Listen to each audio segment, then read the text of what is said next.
Hello and welcome to On Second Street, where today we're going to be having the good, the bad, and the ugly of Canadian politics episode.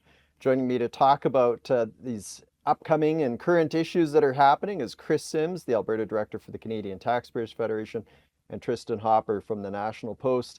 Thank you both for taking a few minutes to chat. I know you follow public policy and current events quite closely.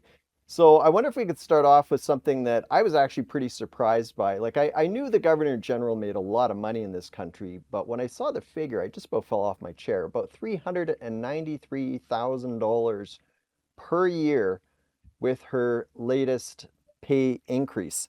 Uh, Tristin, this seems kind of crazy to me. I don't know. What are your thoughts on this? I know it's an important position in terms of uh, Parliament and our Constitution, making sure we have this role, but it seems largely ceremonial. Do you think it's worth it that we have this position at that This is an pay? issue on which I've probably changed my view. So at the beginning of my reporting career, I had a boss who made the argument to me that if we don't pay politicians well, we're only going to attract the dregs. So if you want to bring in talent, you have to run it like a corporation. You have to raise your prices and bring in talent. That boss may or may not have become a politician in the end, but. I've sort of changed my view in the last 5 or 10 years, and I know the Governor General is not a politician, but the argument is similar in that in the House of Commons right now, and potentially in Rideau Hall, you have people making more money than they've ever seen in their entire life, and they have incentive to stay there and never leave. That I think that reasons it was so hard to get rid of Justin Trudeau, although he was unpopular, although they were staring down Mhm. electoral collapse. Most of his caucus was filled with people who had jumped from some community organizer or activist position into making MP wages. And they know as soon as they're out of that job, they're never going to make that again, which is a sharp contrast from, say, the Craig Chan era, where most of Craig Chan's caucus and certainly his cabinet were taking pay cuts just to do it for the good of Canada.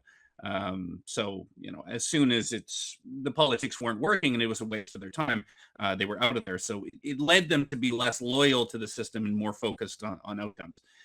So yeah, we've got, and the Governor General is illustrating when you too much money for a position, you start in a bad element as well.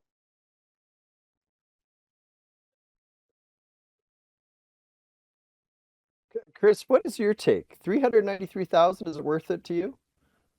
No, it's a huge waste of money. The Taxpayers Federation, we've been on this like a dog on a bone now through various governors general. It's not just Mary Simon who's being overpaid and on whom we are spending too much Mhm. money. I want to preface this with saying I think I might be the only monarchist within the Canadian Taxpayers Federation. They all tease me, but I'm going to represent here. If you are a monarchist, if you accept that we are in a constitutional monarchy, that is our system of government. We are not a republic, okay? We need, ergo, a representative of His Majesty, King Charles III, to stamp legislation, Mhm. okay? When we hear the cool kids say, this bill has gotten royal assent, that's literally what that means. Yeah. Is the King's representative here in Canada has given the old John Henry, said this is a good thing to do. Now, unless we want to completely overhaul our system, that's what we're with. But, and this but is so big it could star in a 90s rap video, we do not need to be spending this amount of money. This is a largely ceremonial No. position. We could pay somebody a stipend literally to do it. And it isn't just that the Governor General is paid close to 400 grand per year. It's the mansion, it's the Yeah. drivers, it's all the fancy stuff, it's the post death expenses that you keep on paying. And it's the actual line item. Last I checked, the expenses of Rideau Hall, so not just the Governor General, but the entire functioning of having a Governor General, cost taxpayers about $30 million a year. That's Wow. nuts. And I'd also point out that That's a huge since this pill is to our most swallow.